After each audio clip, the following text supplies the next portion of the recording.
dialogue can only come about when we talk through our disagreements.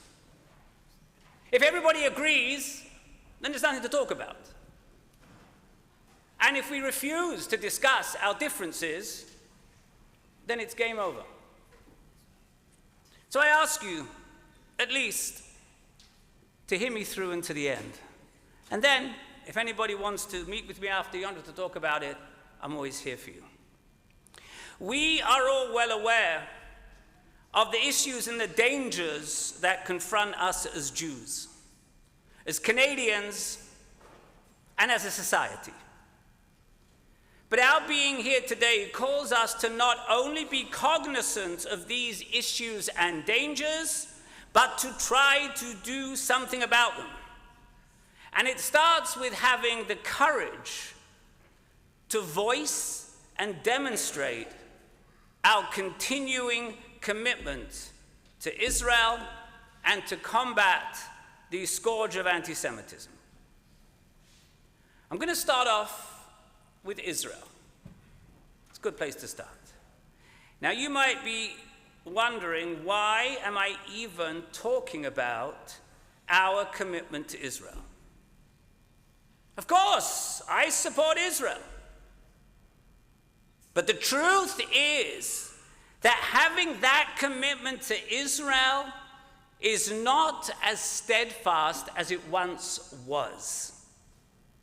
Younger Jews, politicians are all distancing themselves from Israel. The images out of Gaza, the almost 2-year-long war, is causing an erosion of support for the world's only Jewish state.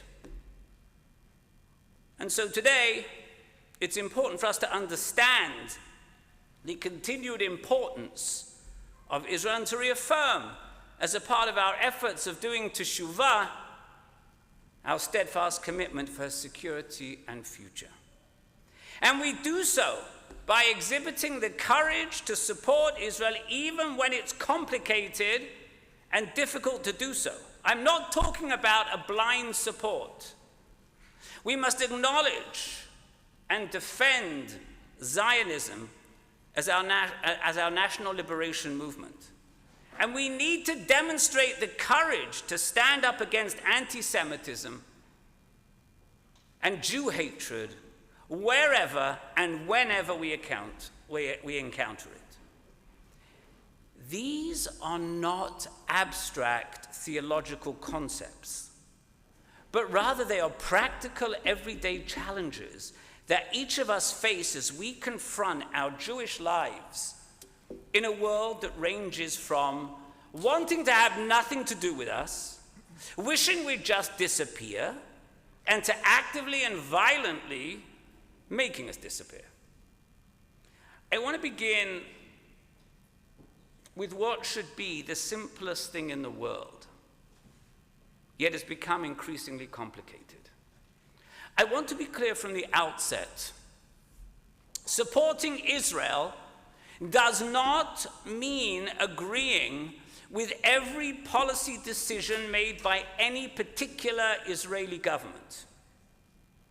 Just as loving Canada doesn't mean agreeing with every decision made in Ottawa or in Montreal. Loving Israel and supporting and defending her means caring deeply about her existence as a Jewish state, her future and security, and her people. Even King David, the greatest of Israel's rulers, was held accountable when he sinned. The prophet Nathan rebuked him openly for his sin with Bathsheba, not because Nathan hated the king, but because he loved Israel enough to demand that its leader do better. That is the model that we should strive for. Love that demands the best, even when it costs us comfort. Now, in order to reclaim our commitment to Israel, we need to be honest and we need to engage in difficult conversations, not only with non-Jews, but also with our fellow Jews as well. It means being able to distinguish between legitimate criticism of policies and anti-Semitic attacks on Israel and its very right to exist. It means recognizing that denying the Jewish people their right to self-determination by claiming that the existence of a state of Israel is a racist endeavor or colonialism, or that Israel is an apartheid state, is not political criticism. Not in the slightest. It is anti-Semitism. And it means being able to say, I support Israel's right to exist and defend herself. And I also mourn every innocent life lost in this conflict. It means being able to hold complexity in a world that increasingly demands simplistic positions. It means being able to acknowledge starving Palestinians while still condemning Hamas, Yimach Shemam, and making sure that first and foremost, the hostages are released and that the world pays attention to them. And it means questioning why the world maintains a double standard when it ignores the atrocities that are committed elsewhere in the world, but only singles out and condemns Israel. It means that we can hold multiple truths at the same time. They are not mutually exclusive. Unfortunately, in this age of political polarization, even within our own Jewish community, these divisions have deepened.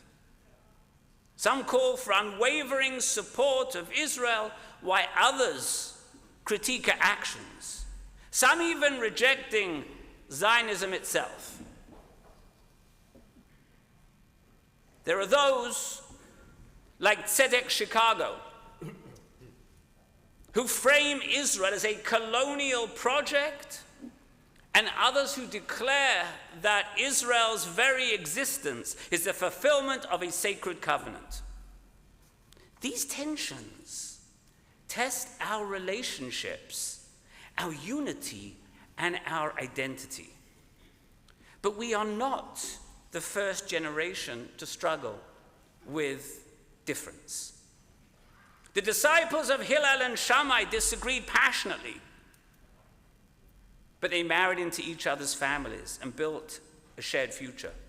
Machloket l'shem shamayim, the disagreement for the sake of heaven, was not about who could shout the loudest, but who could listen with compassion. It means affirming that our love for Israel is not a political convenience, but it is a sacred inheritance. As we say 3 times a day, every day, "V'techezena einenu b'shuvcha leTzion b'rachamim." May our eyes behold your return to Zion in compassion, b'rachamim.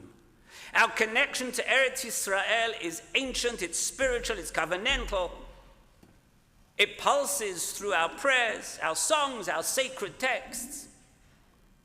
It is the land where Avraham Avinu, where Abraham walked, where David sang, where Isaiah dreamed.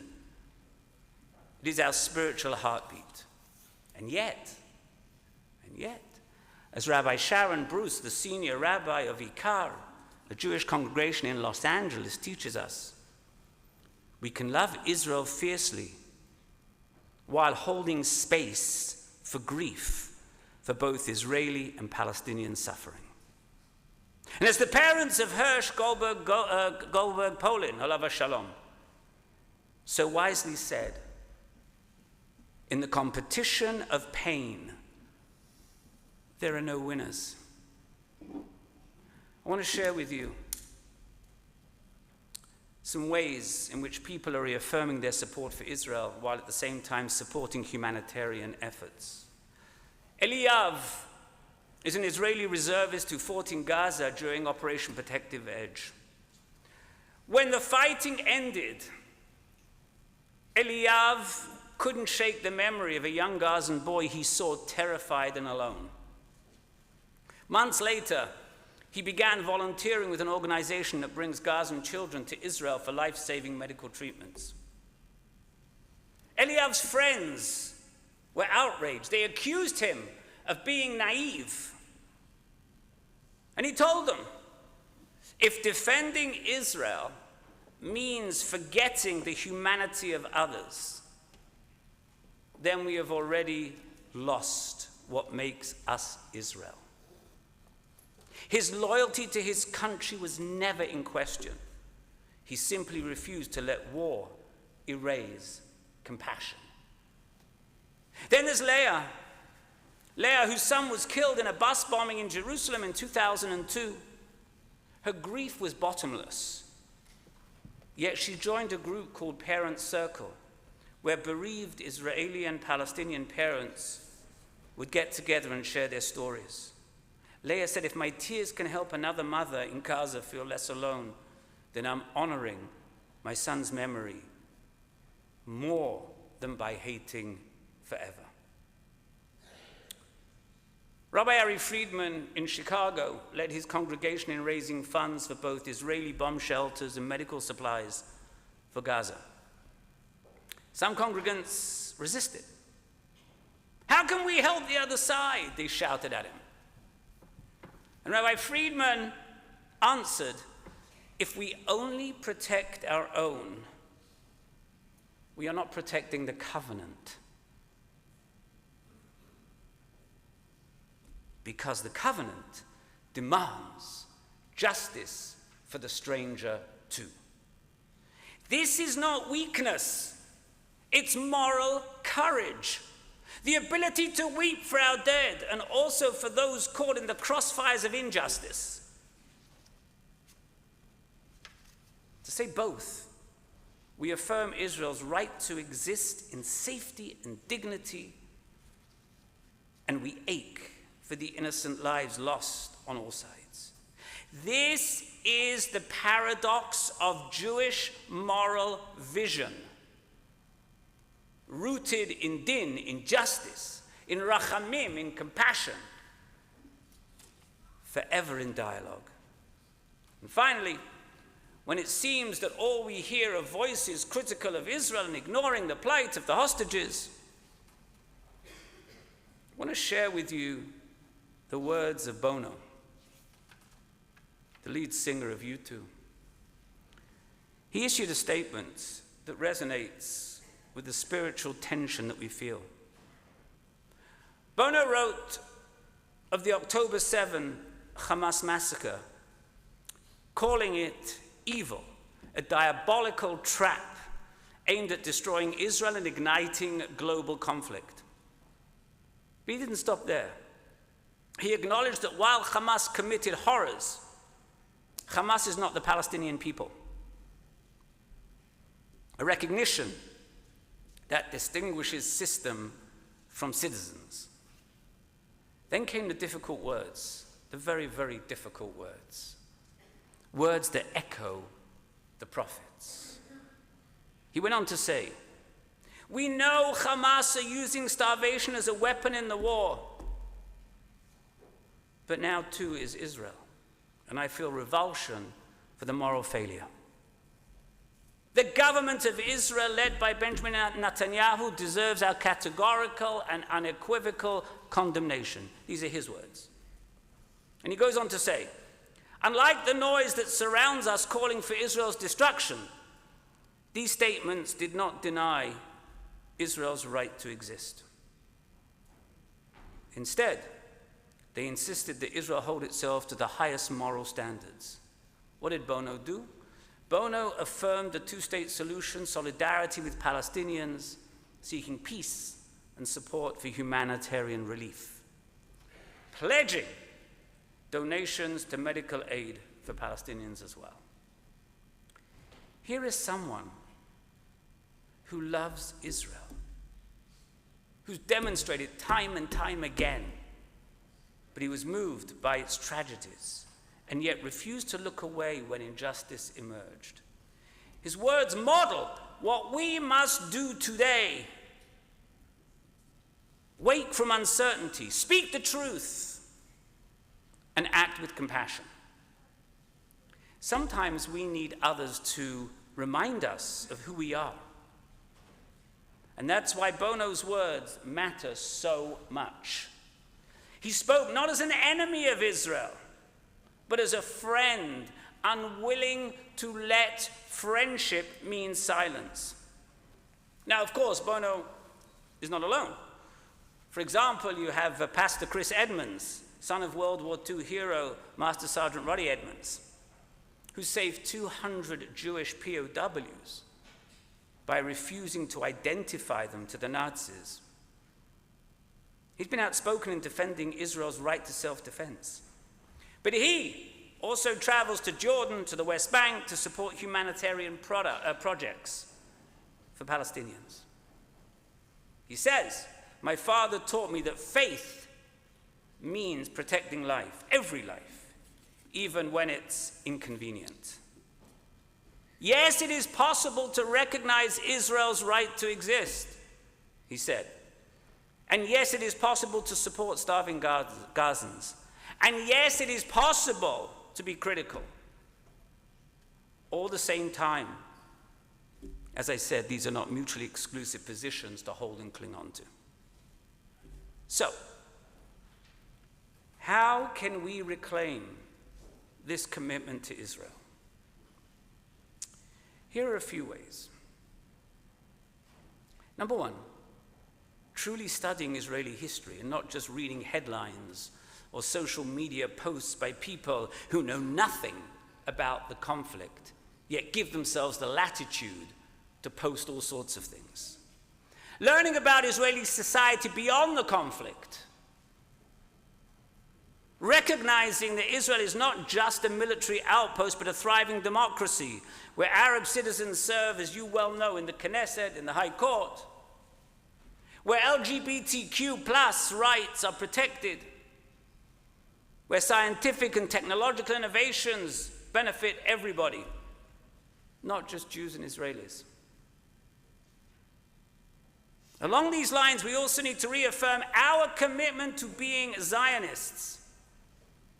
Somewhere along the way, this word, which simply means nothing more, but simply means the belief that the Jewish people have the right to self-determination in their ancestral homeland, has been transformed into something dirty, something shameful, similar to the apartheid of South Africa. But Zionism is not a dirty word. Zionism is not colonialism. Zionism is not racism. Zionism is not imperialism. Zionism is the national liberation movement of the Jewish people. It is the belief that after 2,000 years of exile, 2,000 years of persecution, of pogroms, and ultimately genocide, yes, that is the definition of genocide. The Jewish people deserve what every other people takes for granted: a homeland where they can live as Jews without fear. It is part of our religious beliefs as Jews. Let me explain that one to you. If you don't keep kosher, if you're not shomer Shabbat, okay.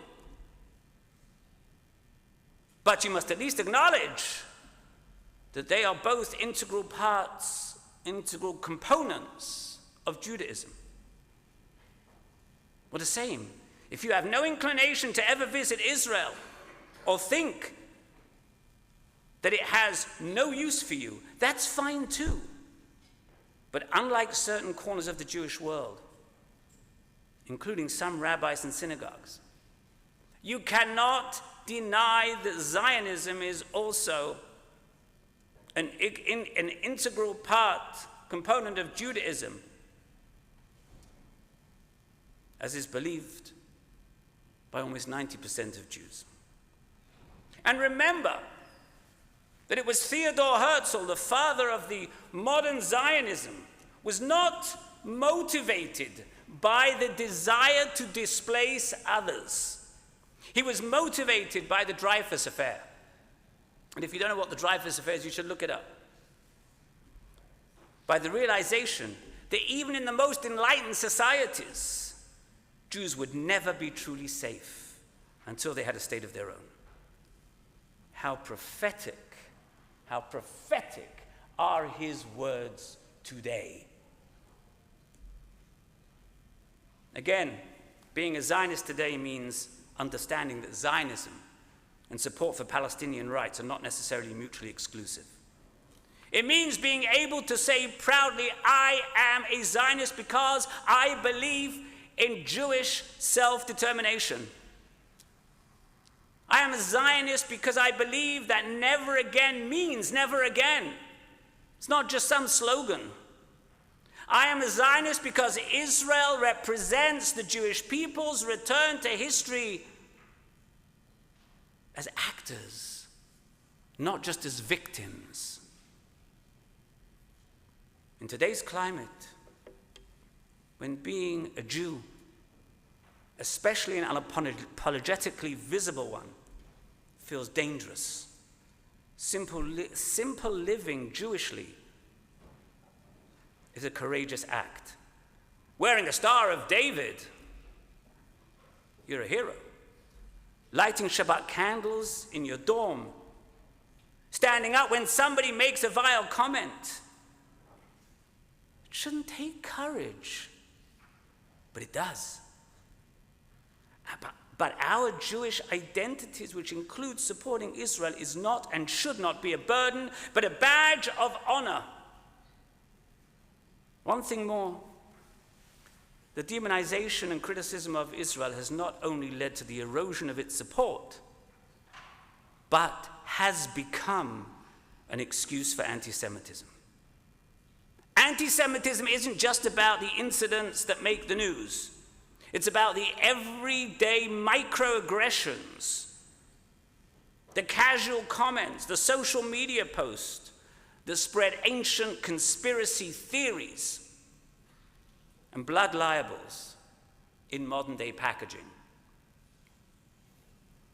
Just like we must have the resolve and the fortitude to speak out in support of Israel, we must also have the same resolve.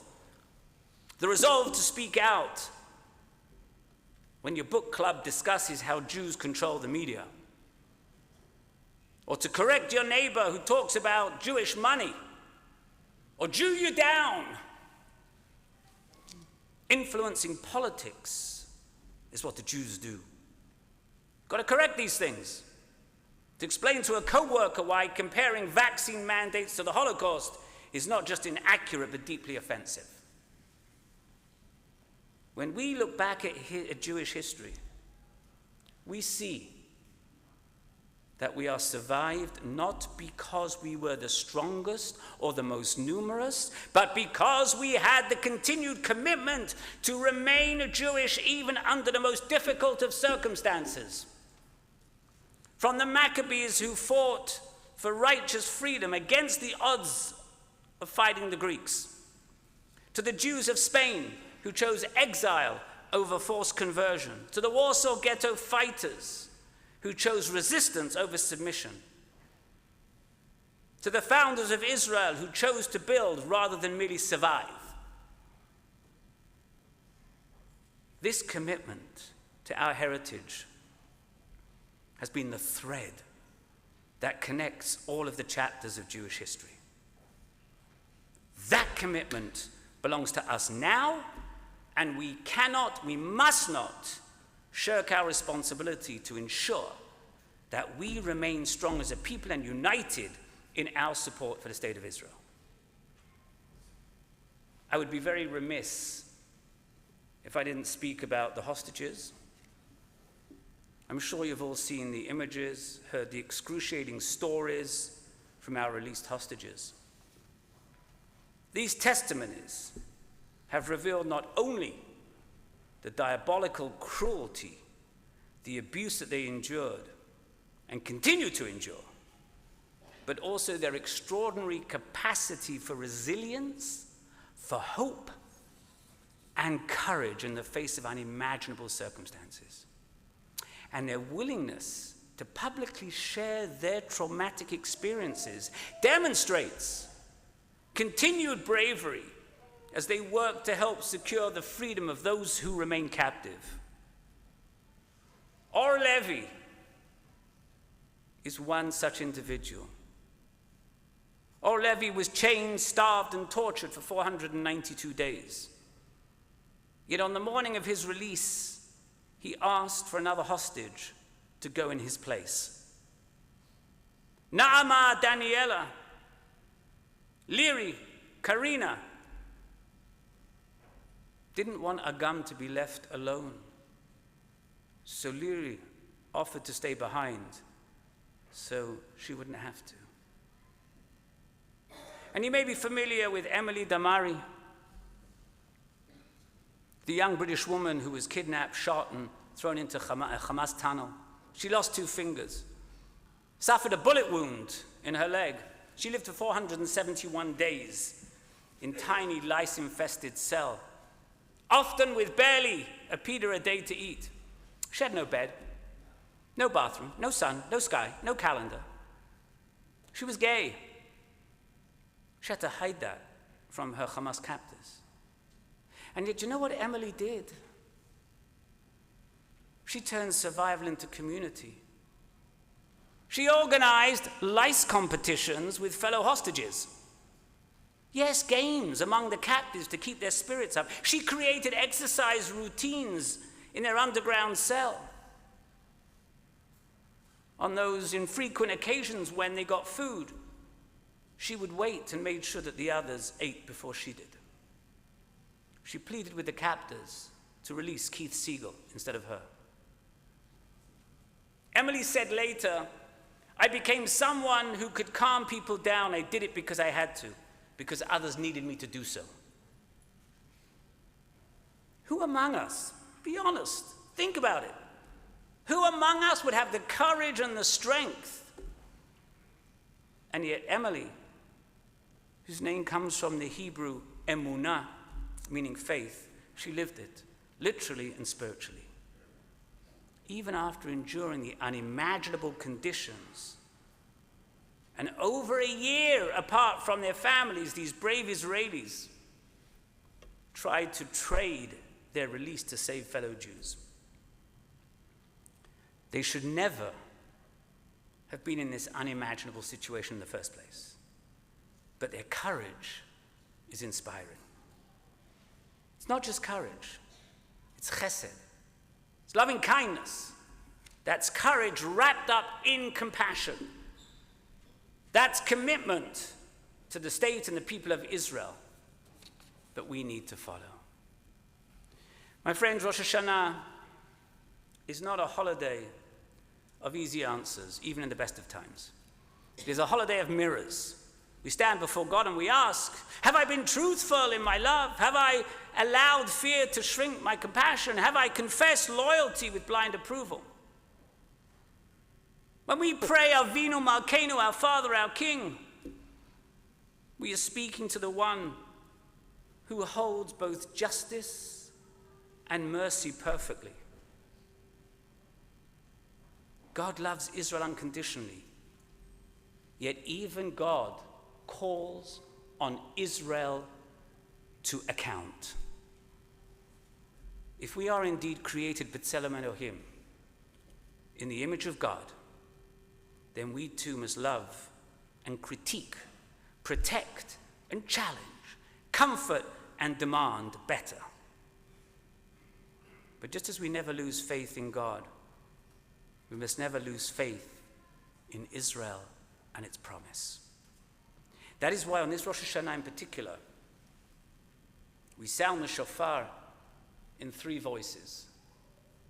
Tikiyah, a clear, unwavering note. It represents our steadfast commitment to Israel, to her safety, her security, and her flourishing. Shivarim, 3 broken notes, the cracks of sorrow for innocent lives lost in Israel and in Gaza alike. Teruah, a staccato alarm, the urgency to act now, to refuse paralysis, to pursue peace before another year is soaked in blood. The shofar does not let us choose just one. All 3 belong together. You heard me say it. Tekiyah, shvarim, teruah, tekiyah. You cannot separate them.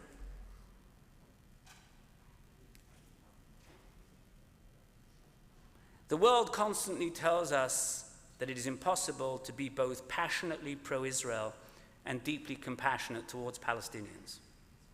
But our tradition, Judaism, says that's not true. Our Judaism says otherwise. Our Torah says otherwise. The God who commands us to love our neighbor is the same God who commands us to love the stranger. As you go home today, I want us all to really listen to the stories of the people I spoke about, because those men and women, young and old, teach us something profound about the kind of commitment we need in our own lives.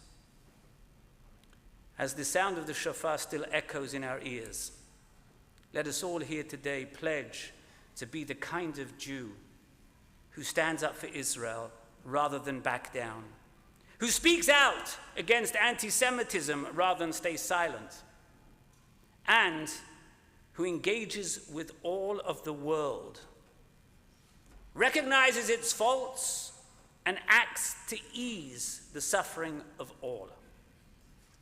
And may the shofar truly awaken us to see what the world cannot, that the same heart can hold both Jerusalem and Gaza in prayer. Love Israel with all its soul and still cry for every innocent life lost. May this be the year that we live that truth. Shana Tova.